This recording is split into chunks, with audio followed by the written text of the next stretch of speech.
I had a very formative experience as governor of Maine. Every year we used to go to New York to talk to the rating agencies about our bond issues and our bond rating. Of course, the desire of any governor of any state is to have a good bond rating so that you pay less interest.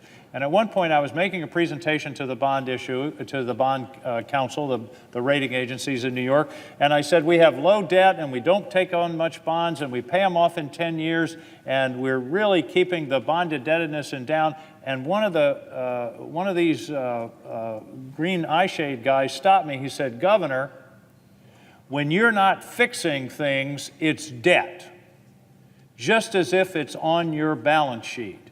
And that's what we're talking about here. We're talking about a debt that's going to have to be fixed sooner or later, and we've come up with a method of funding it that's very creative, that doesn't take funds from another purpose, it's symmetrical because it takes funds from the utilization of federal lands to provide the maintenance and support for other federal lands for the national park system.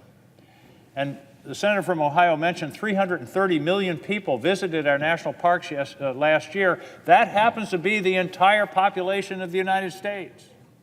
We have a wonderful park in Maine, Acadia. We had 3.5 million people last year at that park.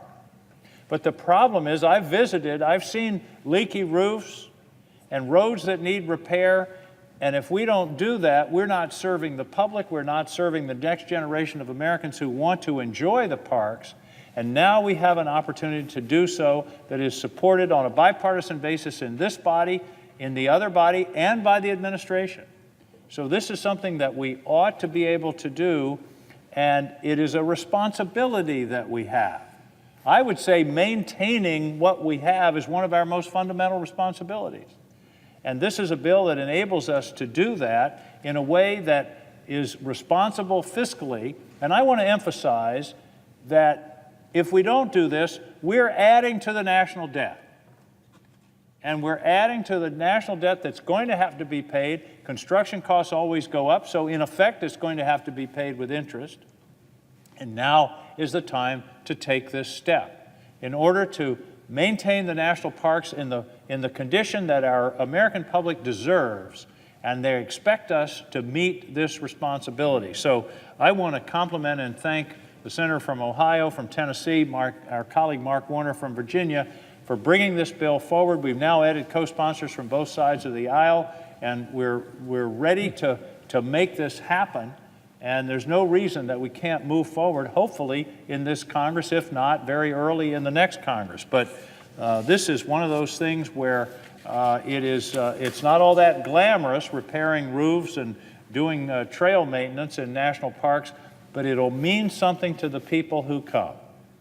And someday, years from now, a family will walk through Acadia National Park or Yosemite or the Great Smokies or the great parks in Ohio, and they won't know who fixed that trail.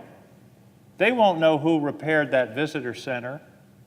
They'll just know that they've had one of the most memorable experiences of their life, and somebody helped that to take place. And I just hope, Mr. President, that somebody is us, because we are able to do it. We have the means, we have the vehicle, and now is the time to move this bill, to do something, to pay a debt that we all have to the American people.